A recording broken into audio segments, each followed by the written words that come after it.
L Shaddai communications. Isho മിശിഹായ്ക്ക് സ്തുതിയായിരിക്കട്ടെ.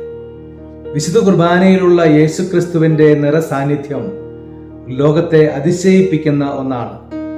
മനുഷ്യനിർമ്മിതമായ ഗോതമ്പ് അപ്പവും മുന്തിരിച്ചാറും അഭിഷിക്തന്റെ ശുശ്രൂഷകളാൽ കർത്താവിന്റെ തിരുശരീര രക്തങ്ങളായി മാറുന്ന പ്രക്രിയയ്ക്ക് തുലനം ചെയ്യാൻ മറ്റൊരു അത്ഭുതം ഈ ലോകത്തിൽ ഇല്ല. ഓരോ വിശുദ്ധ കുർബാനയിലും ഈ അത്ഭുതം സംഭവിക്കുന്നുണ്ട്. ലോകത്തിന്റെ വിവിധ ഭാഗങ്ങളിൽ അനേകം ദിവ്യകാരണ അത്ഭുതങ്ങൾ നടക്കാറുണ്ട്. മനുഷ്യനേത്രങ്ങളെ സ്തബ്ധമാക്കുന്ന ഈ ദിവ്യകാരണ അത്ഭുതങ്ങൾ അനേകം അവിശ്വാസികളെയും അന്യമതസ്ഥരെയും കത്തോലിക്ക വിശ്വാസത്തിലേക്ക് കൂട്ടിക്കൊണ്ടുവന്നിട്ടുണ്ട്.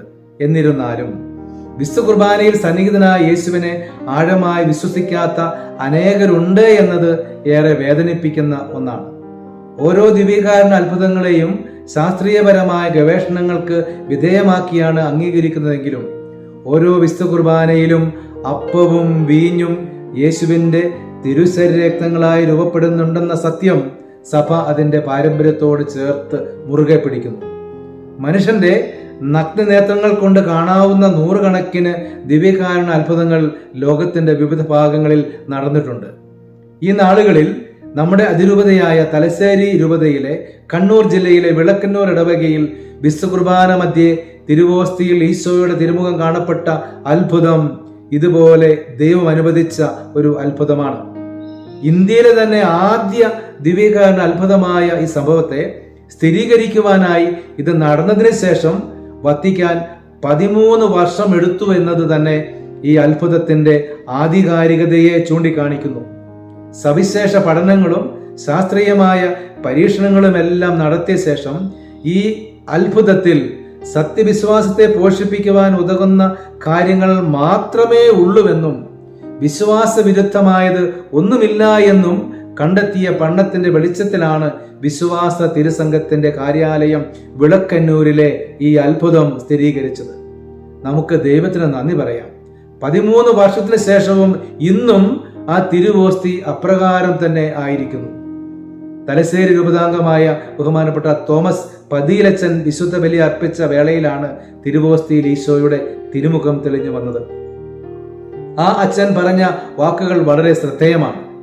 ഈ സംഭവത്തിന് 2 ദിവസങ്ങൾക്ക് മുമ്പ് വിളക്കന്നൂരിന് തൊട്ടടുത്ത ടൗണായ കരുവഞ്ചാൽ എന്ന സ്ഥലത്തെ ഒരു ഓഡിറ്റോറിയത്തിൽ കത്തോലിക്ക വിശ്വാസത്തിൽ നിന്ന് മറുതലിച്ചു പോവുകയും സ്വന്തം ശൈലിയിൽ രോഗശാന്തി ശുശ്രൂഷ ചെയ്യുകയും ചെയ്ത ഒരു വ്യക്തി വിശുദ്ധ കുർബാനയെ അങ്ങേയറ്റം അവഹേളിച്ച് സംസാരിച്ചു. ഈ സംഭവം നടന്നതിന് 2 ദിവസങ്ങൾക്ക് ശേഷമാണ് ഈ ദിവ്യകാരുണ്യ അത്ഭുതം സംഭവിച്ചത്. ക്രിസ്തുവിനെ അധിക്ഷേപിക്കുന്ന രീതിയിൽ സംസാരിച്ചത് കൊണ്ട് അതിന് തൊട്ടടുത്തുള്ള പള്ളി എന്ന നിലയിൽ ക്രിസ്തുരാജന്റെ നാമധേയത്തിലുള്ള ഈ ദേവാലയത്തിൽ തന്നെ ഈ അത്ഭുതം കാണിച്ചുകൊണ്ട് കർത്താവ് വിശുദ്ധ കുർബാന എന്താണ് എന്ന് എല്ലാവർക്കും ബോധ്യമാക്കി കൊടുത്തു എന്നുള്ളതാണ്. അതെ, ക്രിസ്തുവിന്റെ അത്ഭുതങ്ങളും അടയാളങ്ങളും എന്നും സഭയിൽ തുടരുന്നുണ്ട്. അവയെ ഉൾക്കൊള്ളുവാൻ തക്കവിധം ആഴമേറിയ വിശ്വാസവും ഹൃദയവിശാലതയും നമുക്ക് വേണമെന്ന് മാത്രം. വിശുദ്ധ കുർബാനയിലുള്ള നമ്മുടെ ആഴമേറിയ പരമ്പരാഗതമായ വിശ്വാസത്തെ ഈ അസാധാരണ സംഭവം കൂടുതൽ സാധൂകരിക്കുകയും ആഴപ്പെടുത്തുകയും ചെയ്യും. നമ്മൾ അർപ്പിക്കുന്ന ഓരോ വിശുദ്ധ കുർബാനയിലും ഈ മഹാത്ഭുതം സംഭവിക്കുന്നുണ്ട്. ക്രിസ്തു പറഞ്ഞ വചനങ്ങളെ ഉൾക്കൊണ്ടും കാണിച്ചു തന്ന അത്ഭുതങ്ങളെ വിശ്വസിക്കുകയും ചെയ്തുകൊണ്ട് ഉണർവുള്ള മനസ്സും ജ്വലിക്കുന്ന ഹൃദയവുമായി നമുക്ക് ജീവിക്കാം.